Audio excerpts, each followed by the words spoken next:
First on Fox, after a grueling 11-hour meeting, CPS Energy trustees have made no decisions on what to do with top executives behind the nuclear project plan that some say is becoming a debacle.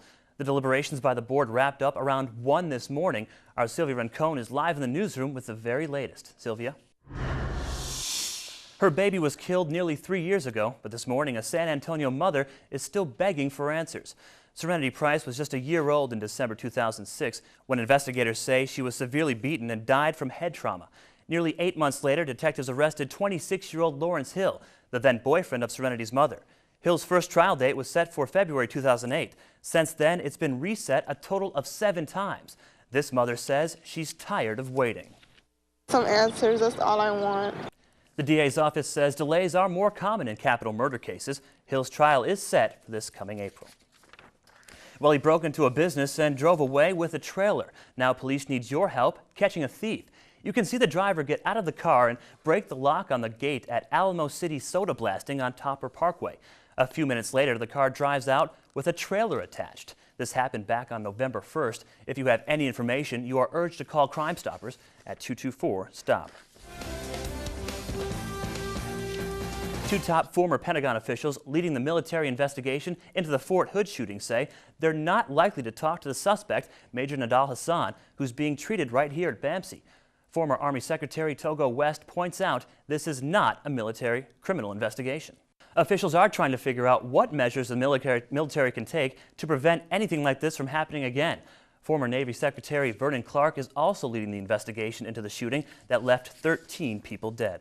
Thousands turned out last night for the traditional bonfire at Texas A&M. There's no bigger game in Texas than the annual gridiron clash between the Texas Longhorns and the Aggies.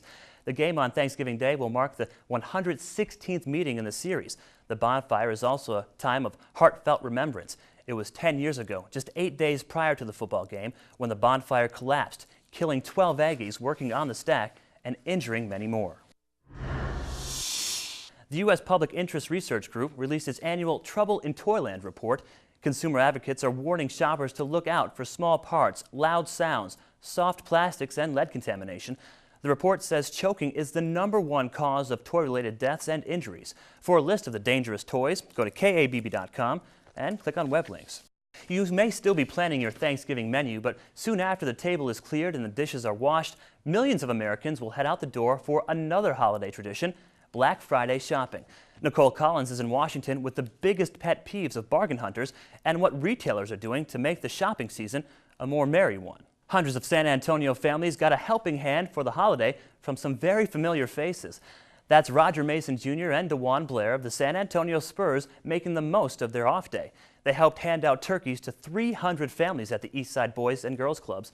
The two also gave some lucky kids a chance to come watch them work by giving away tickets to an upcoming Spurs game. For here, we're just trying to give a little bit of a helping hand.